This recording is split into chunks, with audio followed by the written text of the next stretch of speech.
এই আকাশ ভাইয়া, এটা কি করছেন? ব্যথা পাচ্ছি তো আমি। কোথায় কি করলাম আমি? আর তুমি আচমকা আমার রুমে কি করছো? উফ, আমি আপনার রুমে এসেছি একটু গল্প করতে, আর আপনি কিনা আমার সাথে এমন করলেন। আমি তোমার সাথে কি করলাম? আমি তো দরজা বন্ধ করতে উঠেছি, তাই লেগে গেছে আর কি। উফ, আপনাকে নিয়ে আমি আর পারি না। দেখুন না, আমার পায়ে লেগে গেছে। কি ব্যথা।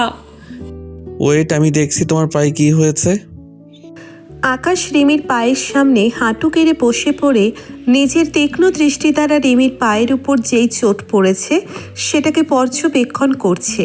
জানালার বাহিরে থেকে সূর্যের কিরণ এসে আকাশের মুখের উপর এসে পড়তেই আকাশের কপালের উপর লেপ্টে থাকা চুলগুলো নিচের রং পরিবর্তন করলো। রিমি আকাশের মুখের দিকে মুগ্ধ দৃষ্টিতে তাকিয়ে আছে। এতটা সুন্দর লাগছে আকাশকে যে রিমির চোখ জোড়া আকাশের মুখের পানে আটকে গেছে।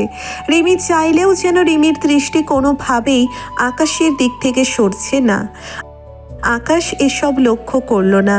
আকাশ রিমির পায়ের উপর আলতো করে নিচের হাত বুলিয়ে দিতেই রিমি মৃদু কম্পনে কেঁপে উঠল। আকাশের ছোঁয়া নিচের শরীরের কোনো অংশে পড়লে রিমি কেন যেন কেঁপে উঠতে থাকে। রিমির সারা শরীরে এমন শিহরণ কেন বয়ে যায় সেটা রিমি নিজেও জানে না। রিমি আকাশের স্পর্শে কেঁপে উঠতেই নিচের পাটা আকাশের সামনে থেকে খানিকটা সরিয়ে নিল। আকাশ রিমির দিকে মুখ তুলে তাকাতেই রিমি আকাশকে উদ্দেশ্য করে হকচকিয়ে গিয়ে বলল, থুর ভাইয়া, আপনি আমার পায়ের উপর হাত দিচ্ছেন কেন? আপনি জানেন না ছেলেদের মেয়েদের পা স্পর্শ করতে নেই? জানি তো, কিন্তু কি করব, তোমার পায়ে তো ব্যথা লেগেছে, তাই একটু দেখছিলাম। অত দেখতে হবে না, আমি ঠিক আছি। আর আপনি কি মানুষ বলেন তো? আমি একটু আপনার সাথে গল্প করতে এসেছি, আর আপনি কিনা এসব করছেন। আচ্ছা ঠিক আছে, বসো এখানে। কি গল্প করবে বলো? আকাশ ভাইয়া, আপনার কি কোনো গার্লফ্রেন্ড আছে? না তো, কেন বলো তো? না, এমনিতেই ইচ্ছে করলো আপনাকে এই প্রশ্নটা করতে, তাই করলাম। কেন ভাইয়া, আমি কি আপনাকে কিছু জিজ্ঞেস করতে পারি না? না, সেটা তো পারো, তবে আচমকা এই প্রশ্নটা করলে তাই জিজ্ঞেস করলাম। তবে একটা কথা বলবো। বলো না। আপনি যে বললেন আপনি সিঙ্গেল, এই কথাটা আমার কেন যেন মোটেও বিশ্বাস হচ্ছে না। আমার মনে হচ্ছে আপনি অনেক মেয়ের সাথে রিলেশন করেন। তাই? তোমার এমন কেন মনে হচ্ছে? কেন মনে হবে না? আপনি দেখতে সুদর্শন, আপনার পেছনে ৫-১০টা মেয়ে সবসময় পড়ে থাকবে, সেটা কি আর বলার অপেক্ষায় রাখে নাকি? পাগলি একটা। শোনো, আমি মিথ্যে বলি না, আর রিলেশন নিয়ে আমার কোনো ইন্টারেস্ট নেই, তাই রিলেশন করি না। একদম করবেন না। আজকালকার মেয়েরা কিন্তু মোটেও ভালো হয় না, জানেন? আপনার অবুঝ মনটা নিয়ে খেলা করে আপনাকে কষ্ট দিবে। তাই নাকি? আচ্ছা, তুমি তাহলে কোন কালের মেয়ে? আমি তো অনেক পুরনো কালের মেয়ে, আমার মাঝে এইসব নাই একদম। হা হা হা, পাগলি একটা। আচ্ছা শোনো রিমি, রাজ কোথায়? রাজ ভাইয়া তো এখনো আসেনি বাসায়, জানি না কোথায় গেছে। ওকে, আচ্ছা আমি এখন একটু বাইরে যাব, ফিরতে বিকেল হবে। রাজ আসলে বলে দিও। ঠিক আছে আকাশ ভাইয়া, বলে দিব। রিমি আকাশের সাথে বসে অনেক বেশি আড্ডা দিতে চাইছে, কিন্তু আকাশ তো সেটা চাইছে না। আকাশ নিজের ব্যস্ততা দিয়ে রিমির থেকে দূরে চলে গেল। রিমি আকাশের এমন ব্যস্ততা সম্পর্কে একটু হলেও বোঝে, কিন্তু রিমি মুখে কিছু বলে না, কারণ রিমি যে আকাশকে পছন্দ করে, আকাশের সাথে একসাথে বসে সময় কাটাতে চায়। আকাশ হয়তো সেটা বুঝতে পারে, তাই তো রিমিকে এড়িয়ে চলে। রিমি হলো আকাশের বন্ধুর বোন। এই শহরে আকাশের আপন বলতে রিমির পরিবার ছাড়া আর কেউ নেই। একটা অ্যাক্সিডেন্টে আকাশ তার বাবা মাকে হারায়, তারপর থেকে আকাশ নিজের বন্ধুর বাড়িতেই থাকে। রাজের বাবা মা আকাশকে তাদের ছেলের মতো ভালোবাসে, তাই আকাশ এখানেই পড়ে আছে, অন্য কোথাও যাওয়ার প্রয়োজন পড়েনি তার। আকাশ বাড়ির গেট থেকে বেরিয়ে যাবার সময় রাজ আকাশের সামনে আচমকা চলে আসে। আকাশ রাজকে দেখে মুচকি হাসি দিয়ে বলে, এই রাজ কোথায় ছিলে সকাল থেকে? আমাকেও বলে গেলি না যে? আর বলিস না, আমাদের অফিসের কিছু ঝামেলা হয়েছিল, সেখানে গিয়েছিলাম, তুই ঘুমিয়েছিলি, তাই বিরক্ত করিনি। লে, আমি ঘুমিয়ে থাকলে কি মরে থাকি নাকি? তুই আমাকে একটু করে ডাকলেই তো আমি উঠে পড়তাম। না, এত উঠতে হবে না। এখন বল, তুই কোথায় যাচ্ছিস? একটু বাইরে যাচ্ছি। সারাদিন তো বাড়িতেই বসে থাকি, মনটা ফ্রেশ করতে একটু ঘোরারও প্রয়োজন আছে। তা ঠিক বলেছিস, কিন্তু আমি ভাবছি আমিও তোর সাথে একটু বাইরে থেকে ঘুরে আসি। না, তোকে এখন আমার সাথে যেতে হবে না। তাছাড়া সকালবেলা তো অনেক কাজ করেছিস, এখন গিয়ে একটু রেস্ট কর। আচ্ছা ঠিক আছে, আমি তাহলে এখন আসছি, কেমন? আর শোন, বিকেলে তাড়াতাড়ি বাড়ি ফিরবি, আজ রিমির জন্মদিন, সন্ধ্যায় পার্টি আছে। আচ্ছা ঠিক আছে, আমি সময় মতো চলে আসব। আকাশ রাজের থেকে বিদায় নিয়ে বাহিরে বেরিয়ে পড়ল। আকাশের জরুরি কাজ বলতে আকাশ একটা অফিসে জব নিয়ে কথা বলেছে। ওখান থেকে গতকাল রাতেই আকাশকে মেইল করা হয়েছে, তাই আজ সেখানে যাচ্ছে আকাশ। আকাশ অফিসে এসে কিছু ফর্ম পূরণ করলো, অতঃপর বসের সাথে দেখা করে নিয়ে কথাবার্তা শেষ করলো। আগামীকাল থেকে আকাশের জয়েন হবার কথা। আকাশ অফিস থেকে বেরিয়ে যেতেই আচমকা আকাশের মনে পড়ল আজ তো রিমির জন্মদিন। রিমি মেয়েটা অনেক ভালো একটা মেয়ে, আর রিমি যে তাকে পছন্দ করে সেটাও আকাশ খুব ভালো করেই জানে। কিন্তু রিমির এই পছন্দটাকে বেশি প্রশ্রয় দিতে চাইছে না আকাশ। রিমির সাথে আকাশের যদি কোনো সম্পর্ক তৈরি হয়, তবে সেটার কারণে রাজের সাথে আকাশের বন্ধুত্বের সম্পর্কটা নষ্ট হয়ে যাবে। আকাশ রাস্তার পাশে দাঁড়িয়ে এসব কথা ভাবতেই একটা দীর্ঘশ্বাস ফেলল। রিমির জন্মদিনের জন্যে কিছু গিফট নিতে হবে। আকাশ রিমির জন্যে গিফট নিয়ে বাড়ি ফিরে এলো। সন্ধ্যার দিকে জন্মদিনের পার্টিতে অনেকে এসেছে। রিমি, রাজ, আকাশ সবার সাথে কথা বলছে। বেশ কিছু সময় ধরে কথা বলার পর তারা একসাথে কেক কাটে। কেক কাটার পর সবাই নিজেদের মতো আড্ডা মারছে। রিমি নীরবে বসে আছে সোফার উপর। আকাশ রিমিকে নীরবে বসে থাকতে দেখে রিমির পাশে গিয়ে বসলো। রিমির পাশে বসতেই রিমি আকাশকে উদ্দেশ্য করে বলল, আপনি আমার পাশে এসে বসেছেন কেন? আপনার সাথে কথা বললে তো আপনার অনেক সমস্যা হয়। তুমি আমার পাশে বসলে আমার অনেক সমস্যা হয়, এটা তুমি কেমন করে বুঝলে? আমি সব বুঝতে পারি। আপনার কথাবার্তার ধরন দেখেই আমি বুঝতে পারি আপনি আসলে কি বলতে চাইছেন। তুমি যেটা ভাবছো সেটা সত্যি না। আমি এমনিতে একটু নীরবে একা থাকতে পছন্দ করি। তাছাড়া আমি তোমার সাথে কথা বলি তো, এমন না যে কথাই বলি না। চুপ করুন, আজকে আমার মনটা ভালো নেই, মন খারাপ লাগছে, আমার মাথাটাও ঘুরছে। বলো কি, রাজকে বলে ডক্টর ডাকবো কি? না, তার প্রয়োজন হবে না। আপনি আমাকে একটু কষ্ট করে আমার রুমে দিয়ে আসবেন, খুব উপকার হতো। চলো আমি দিয়ে আসছি। আকাশ সোফার থেকে উঠে দাঁড়িয়ে রিমির হাত ধরতেই রিমি সোফা থেকে উঠে দাঁড়ালো। আকাশ রিমিকে ধরে তার রুমের দিকে নিয়ে চলল। রিমি নিশ্চুপ হয়ে আকাশের পায়ে পা মিলিয়ে চলছে। প্রিয়জনের সাথে একসাথে হাঁটা যে কতটা সুখের, এটা শুধুমাত্র দুটো ভালোবাসার মানুষই বলতে পারবে। আকাশ রিমিকে নিয়ে রিমির রুমে এসে উপস্থিত হতেই রিমি বিছানায় বসে পড়ল। আচ্ছা, এখন তোমার কেমন লাগছে? আমি গিয়ে কি ডক্টরকে ডেকে নিয়ে আসবো?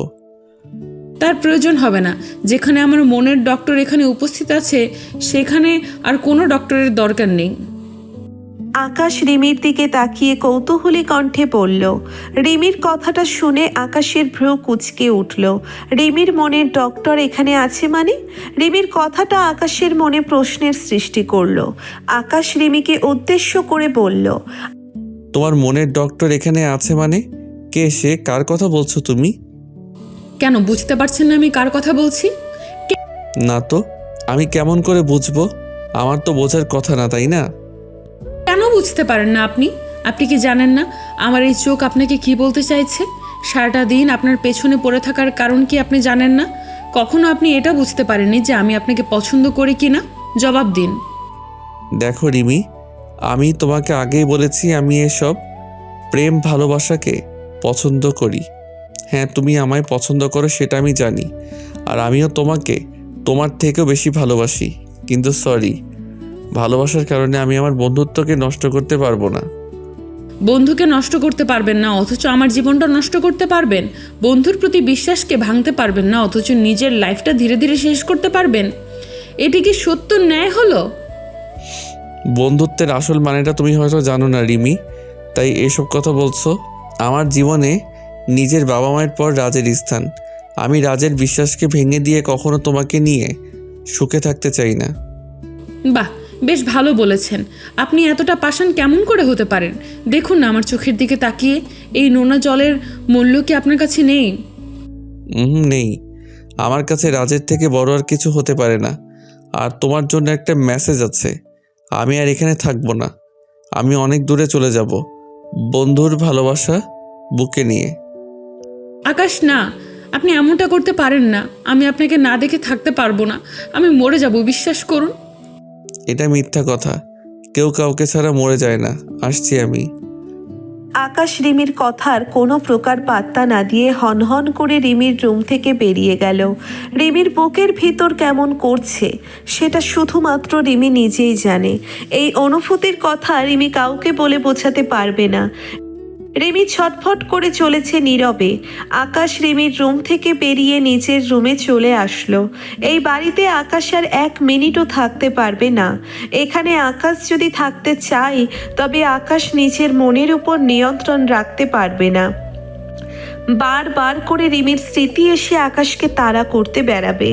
আর একটা পর্যায়ে আকাশ রিমির সাথে সম্পর্ক এগিয়ে নিয়ে যেতে চেষ্টা করবে, যেটা কোনোভাবেই সম্ভব নয়। তার থেকে ভালো হবে নিজেকে হারিয়ে নেওয়া। আকাশ ব্যাগ গুছিয়ে নিজের কাঁধে তুলে নিয়ে সকলের চোখের আড়ালে চোরের মতো পালিয়ে গেল বাড়ি থেকে। আকাশ কোথায় যাবে বা আকাশের লাইফ এখন কোন দিকে মোড় নিবে সেটা আকাশ নিজেও জানে না। রাজ পার্টি শেষ করে রুমে এসে আকাশকে না দেখতে পেয়ে রিমির রুমে চলে যায়। রিমির রুমে গিয়ে আকাশ দেখতে পায় দরজা ভেতর থেকে লক করা। রাজ রিমিকে ডেকে চিৎকার করে বলে, এই রিমি, সে কখন থেকে দরজা ধাক্কা দিচ্ছি, কোথায় তুই? দরজা খোল বোন। রাজের চিৎকারের বিপরীতে কোনো শব্দ আসছে না ভিতর থেকে। রিমির শব্দ না পেয়ে রাজের ভিতরে চিন্তা কাজ করে উঠল। রিমি তো কখনো এমন করেনি। রিমিকে আরও কয়েকবার ডাকার পরও যখন রিমির কোনো রেসপন্স রাজ পেল না, তখন বাধ্য হয়ে রাজ সজোরে আঘাত করলো দরজায়। এক পর্যায়ে রাজ দরজাটা ভেঙে ফেলে রিমির রুমের ভিতর আসতেই চমকে উঠল ভীষণ। রাজ যেন এই দৃশ্যটা দেখার জন্যে মোটেও প্রস্তুত ছিল না। রাজ রুমের দরজা ভেঙে ভিতরে আসতেই দেখতে পেল রিমির হাতে একটা ঔষধের বোতল আর রিমির পাশে একটা লেটার পড়ে আছে। রাজ এই দৃশ্যটা দেখে একটা চিৎকার করে নিজের বোনকে কোলে তুলে নিয়ে হসপিটালের দিকে ছুটল। আকাশ বেশ কিছু সময় ধরে ট্রেন স্টেশনে বসে থাকার পর একটা ট্রেন আসলো। উদ্দেশ্য এক ট্রেনে করে চট্টগ্রামে চলে যাবে সে।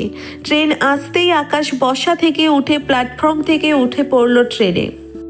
আকাশ ট্রেনে উঠে পড়তে নিতেই আচমকা আকাশের কাঁধের উপর কেউ একজন হাত রাখল। আকাশ চমকে গিয়ে ঘাড় ঘুরিয়ে পেছন ফিরে তাকাতেই দেখল রাজকে। রাজের চোখে মুখে চিন্তার ছাপ পড়ে আছে, সেই সাথে চোখের কোণে নোনা জল। আকাশ রাজকে উদ্দেশ্য করে কিছু বলতে নিতেই রাজ আকাশকে সজোরে একটা থাপ্পড় দিয়ে কান্না ভেজা কণ্ঠে বলতে লাগলো, এই জানোয়ার, আমরা তোর কি ক্ষতি করছি বল? কেন আমাদের সাথে তুই এমনটা করছিস? রাজভাই আমার, আমি তোর সাথে কি করেছি বল? কি করছিস জানিস না তুই? কেন আমার বোনটার জীবনটা এলোমেলো করে দিয়েছিস? রাতের আধারে চোরের মতো কেন পালিয়ে যাচ্ছিস তুই? রাজ, বিশ্বাস কর, রিমি বাচ্চা মেয়ে, ও তো কিছু বোঝেও না, ও তো কিছু বোঝে না, তাই ভুল সিদ্ধান্ত নিয়েছে। আমি ওকে বুঝিয়ে বলেছি আর এমন কিছু ও করবে না। ওকে বুঝিয়ে বলেছিস? রিমি বুঝতে পেরেছে, কিন্তু বন্ধু, তোর মনকে তুই কি বুঝাবি? তোর মন তো তোর কথা শুনবে না। আমার মন আমার কথা শুনবে। আমার মনকে বোঝানোর দায়িত্ব আমার নিজের। তুই আমাকে আজ বাধা দিস না। আমি আজ কোনো বাধাই শুনবো না। আকাশ, তোকে আমি আটকাবো না। আমার বোনটা যে সত্যি ভালোবাসে। আমার বোনটা আজ মৃত্যুর সাথে লড়াই করছে। কি করব আমি বল? রাজ কথাটা বলতেই প্ল্যাটফর্মের মাঝে হাঁটু গেড়ে বসে পড়ে কান্না করতে লাগলো। রাজের কথাটা কানে আসতেই আকাশের মাথার ওপর যেন পুরো আকাশটা ভেঙে পড়ল। আকাশ নিজের কানকে বিশ্বাস করতে পারছে না। রিমি মৃত্যুর সাথে লড়াই করছে, এই কথাটা যেন আকাশের বুকের বাম পাশে ব্যথার সৃষ্টি করেছে। আকাশ নিজের অজান্তেই নিজের চোখের জল ছেড়ে দিল। রাজের হাউমাউ করে কান্না করা দেখতে অনেক লোক জমা হয়েছে। আকাশ নিজের চোখটা বন্ধ করতেই আকাশের চোখের তারায় রিমার ছবিটা ভেসে উঠল। আকাশ সহ্য করতে পারছে না আর। অনেক হয়েছে নিজের সাথে লড়াই করা। ভালোবাসা এক অদ্ভুত রোগ। এই রোগের কোনো ঔষধ নেই। ভালোবাসার রোগে আক্রান্ত হয়েছে তারা সেই ভালোবাসার মানুষটিকে নিজের জীবনে নিয়ে তবে দম নিয়েছে। আকাশ একটা দীর্ঘশ্বাস ফেলে রাজকে ফ্লোর থেকে টেনে তুলল। অতপর আকাশ রাজকে নিয়ে সোজা ছুটে চলে আসলো হসপিটালে এসে আকাশ চলে যায় রিমির কাছে। রিমির পাশে এসে আকাশ বিছানায় বসে পড়ল। রিমির হাতের ওপর নিজের হাত রাখতেই রিমি চোখ মেলে তাকালো। আকাশ রিমিকে উদ্দেশ্য করে বলল, এসব কি রিমি? আমাদের সবাইকে ছেড়ে কোথায় যাচ্ছ তুমি? কোথায় যাব? আমার কি আর যাওয়ার মতো জায়গা আছে? নেই তো। আমি ওই সৃষ্টিকর্তার কাছে চলে যাব। আমার সকল অভিযোগ তার কাছে। সৃষ্টিকর্তার কাছে চলে গেলে হবে? আমাদের কথা কি একটাবারও মনে পড়েনি তোমার? আমরা কি নিয়ে বাঁচবো বলতে পারো তুমি? যেটা নেই আমার ভালোবাসার মানুষটি আমার কাছে নেই, আমাকে তার প্রয়োজন নেই, সেখানে আমি বেঁচে থেকেই বা কী করব? ভালোবাসার প্রিয় মানুষটি ছাড়া তো আমি এমনিতেই জীবন্ত মৃত। এমন হয়ে থাকার থেকে আমি একেবারেই চলে যাই, সবাই সুখী। চুপ। এই কথাটা আর কখনো যেন আমি তোমার মুখে না শুনি। তুমি বাঁচবে, আমাদের সকলের জন্য বাঁচবে। না, আমি বাঁচতে চাই না। আমি হারিয়ে যেতে চাই এ দূর অজানায়। আমার ভালোবাসারও দরকার নেই, আর না দরকার আছে বেঁচে থাকার। আপনি এখানে কেন এসেছেন? চলে যান আপনি, আমাকে মরতে দিন। রিমি কতটা বলে শেষ করার পূর্বেই আকাশ রিমিকে শক্ত করে জড়িয়ে ধরল। আকাশ রিমিকে শক্ত করে জড়িয়ে ধরতেই রিমি আকাশের বুকের সাথে নিজের মাথাটা লেপ্টে নিয়ে চিৎকার করে কান্না করতে লাগলো। আকাশ ও রিমির মাথাটা নিজের বুকের সাথে মিশিয়ে নিয়ে কান্না করছে। পুরুষ কান্না করে না, এটা ভুল কথা। পুরুষও কান্না করে। পুরুষদেরও বুকের বাম পাশে হৃদয় হয়, তারাও কষ্ট পায়, শুধুমাত্র প্রকাশ করে না। তখনই পুরুষ নিজের কষ্ট প্রকাশ করে যখন হৃদয় আর কোনো কষ্ট সহ্য করতে পারে না। আজ রিমি যদি এমন পাগলামি না করত, তবে হয়তো আকাশকে সারা জীবনের মতো হারাতে হতো তাকে। আর আকাশ, সে তো বন্ধুত্বের মানে রাখতে গিয়ে সারা জীবন এমন করেই কষ্ট বুকে নিয়ে হয়তো বেঁচে থাকতো। ভালোবাসা, এই শব্দটা হয়তো ভীষণ ছোট্ট একটা শব্দ, তবে এর গুরুত্ব মোটেও ছোট্ট না। অতঃপর আর কি, রিমি আর আকাশের বিয়ে হয়ে গেল। শুরু হলো এক পবিত্রতম ভালোবাসার সূচনা। বেঁচে থাকুক আকাশ আর রিমির মতো ভালোবাসার সম্পর্কগুলো। বেঁচে থাকুক ভালোবাসা। আমাকে ধরুন, আমি তো পড়ে যাচ্ছি। আপনি আমার কোলের উপর এমন করে বসে পড়লে আমি কি করে ধরবো? কেন, আমার কোমর জড়িয়ে ধরুন। হোয়াট? উফ, উঠে পড়ুন না, ব্যথা লাগছে আমার। কিসের ব্যথা? বড্ড আজব মানুষ তো আপনি। একটা মেয়ে আপনার কোলে বসেছে আর আপনি কিনা তাকে এমন করে তাড়িয়ে দিচ্ছেন। এটা কি ঠিক হচ্ছে বলুন? যে আপনি হয়তো আমার অতীতটা ভুলে গেছেন। অয়নের কথাটা শুনে মিমের মাথায় চলে আসলো অয়নের ফেলে আসা অতীতটা নিয়ে। অয়ন ঈশাকে ভালোবাসে, আর অয়নের বুকের মাঝে ঈশা ছাড়া আর কেউ কখনো থাকতে পারে না। মিম নিজের এমন কাজের জন্য লজ্জা বোধ করলো। মিম অয়নের কোলের উপর থেকে উঠে পড়ে অয়নের সামনে দাঁড়ালো। মিম অয়নের কোলের উপর থেকে উঠে পড়তেই অয়ন নিজেরও মিমের সামনে উঠে দাঁড়ালো। অয়ন মিমের সামনে দাঁড়াতেই মিম নিজের গলাটা পরিষ্কার করে অয়নকে উদ্দেশ্য করে ভীষণ অনুনয়ের কণ্ঠে বলল, সরি, আমি একটু বেশি করে ফেলেছি। আমি ভুলে গেছিলাম আপনার অতীতটা, ক্ষমা করবেন। না ঠিক আছে, আমি কিছু মনে করিনি, ইটস ওকে। হুম, আমি জানি আপনি আমার উপর রেগে আছেন। তাছাড়া আমার কাজটা মোটেও ভালো কিছু না। আমার কাজের কারণে আপনার রাগ উঠে যাওয়াটা স্বাভাবিক। আরে না, তেমন কিছু না। আপনি অযথা নিজেকে দোষারোপ করছেন। আচ্ছা, আমার উপর যদি আপনার রাগ না থাকে তবে আমার হাতের কফি তো খেতে পারবেন, তাই না? সেটা তো খাওয়াই যায়। ঠিক আছে, আমি কফি করে নিয়ে আসছি। আপনি একটু ছাদে গিয়ে অপেক্ষা করুন। মিম নিজের বলা কথাটা শেষ করতেই চলে যায় অয়নের রুম থেকে। মিম চলে যেতেই অয়ন মিমের চলে যাওয়ার দিকে এক দৃষ্টিতে তাকিয়ে একটা দীর্ঘশ্বাস ফেলল। আজকালকার বিষয়গুলো কেমন যেন, মানুষ হুট করে এতটা আপন ভাবতেই শুরু করে যেন তাদের খুব আপন লোক অয়ন, অথচ অয়নের বুকের মাঝে যে অন্য একটা ব্যথা লুকিয়ে আছে সেটা যেন কারোর চোখে পড়ে না। অয়ন ছাদে এসে খোলা আকাশে চাঁদের দিকে এক দৃষ্টিতে তাকিয়ে বাঁকা একটা হাসি দিল। অয়নের ঠোঁটের কোণে লেপ্টে থাকা এক বাঁকা হাসির কারণটা একমাত্র অয়ন নিজেই জানে। অয়ন ভাবছে আপন মনে যে যাদের সাথে অয়নের কোনো পরিচয় ছিল না, আজ তারা অয়নকে বিশ্বাস করছে। কিন্তু তাদের কাছে অয়ন এতটা বছর ছিল, তারা কিনা অয়নকে চিনতে পারল না। অয়ন আপন মনে নিজের বাবা মায়ের কথা ভাবতেই আচমকা অয়নের পিঠের উপর আলতো করে হাত রাখলো কেউ একজন। অয়ন কারোর স্পর্শ পেতেই, পিঠের উপর পেতেই হকচকিয়ে গিয়ে ঘাড় ঘুরিয়ে পেছন ফিরে তাকালো। অয়ন পেছন ফিরে তাকাতেই দেখতে পেল মিমকে। মিম অয়নকে উদ্দেশ্য করে প্রশ্নসূচক কণ্ঠে বলল, আপনি কি কোনো কিছু নিয়ে ভীষণ চিন্তার মাঝে আছেন? আরে না, তেমন কিছু না। আমার আবার নতুন করে কি কিছু চিন্তা করার আছে নাকি? না, আপনাকে এতক্ষণ ধরে ডাকার পরেও আপনার কোনো রেসপন্স পেলাম না, তাই ভাবলাম হয়তো কোনো কিছু নিয়ে চিন্তা করছেন আপনি। ওই একটু চিন্তা করছিলাম আর কি, সামনে কি করব। কি আর করবেন, আপনার তো পড়াশোনা করার ইচ্ছা নাই, তা আমাদের কোম্পানিতে জয়েন করবেন? আপনাদের কোম্পানিতে কেমন করে জয়েন করব? আমার কি আর সেই যোগ্যতা আছে?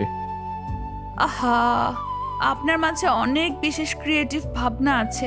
তাছাড়া আপনি যতদূর পড়াশোনা করেছেন তাতে করে আপনার জব ভালোই হবে। সরি, আমি চাই না আপনাদের দয়াতে চলতে। আমি নিজের যোগ্যতা দিয়ে কাজ পেতে চাই। আরে ধুর, আপনার সমস্যা কোথায় আমি বুঝি না। আপনার যোগ্যতা আছে দেখেই বলেছি সকালবেলা আমাদের অফিসে যাবেন আপনি। আমি বাবার সাথে কথা বলে রাখবো।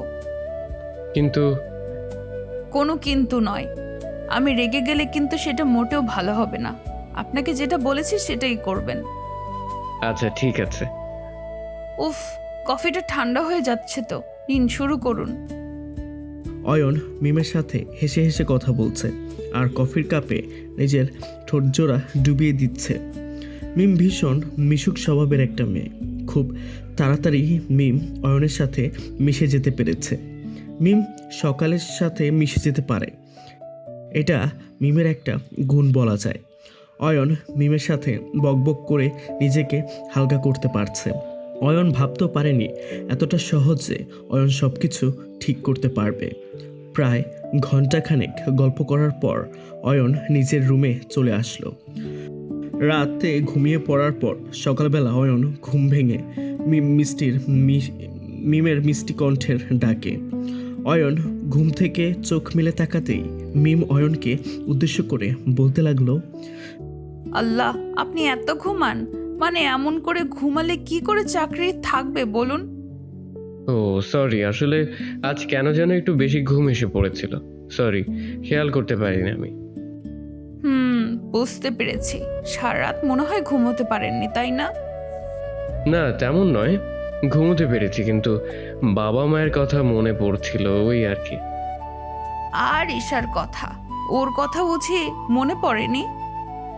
ঈশার কথা আলাদা করে মনে পড়ার কিছু নেই, প্রতিটা মুহূর্তেই তোর কথা ভাবতে থাকি।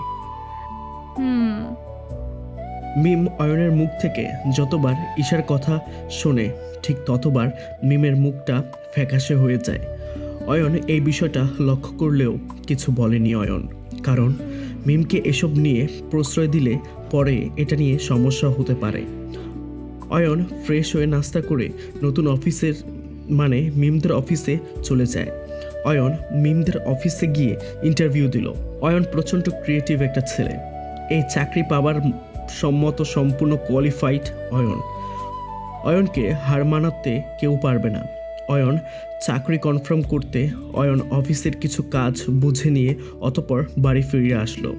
আসার সময় অয়ন মিম ও বাকি সবার জন্য মিষ্টি নিয়ে আসলো। অয়ন বাড়ি ফিরে সোজা চলে যায় নিজের রুমে। অয়ন নিজের রুমে এসে দ্রুত ফ্রেশ হয়ে নিল।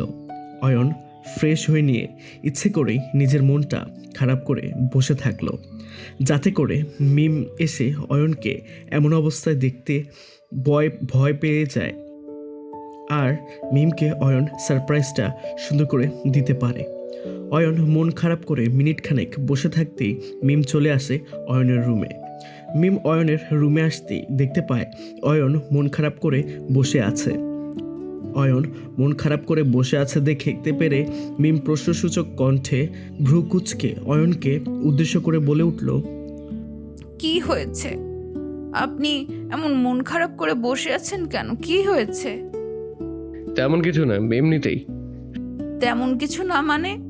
সকালবেলাও তো সব কিছু ঠিক ছিল, এখন এমন করে মন খারাপ করে বসে আছেন কেন? সত্যি করে বলুন আমায়। সত্যি বলছি, কিচ্ছু হয়নি। আপনি আবার আমার থেকে সব কিছু লুকিয়ে যাচ্ছেন।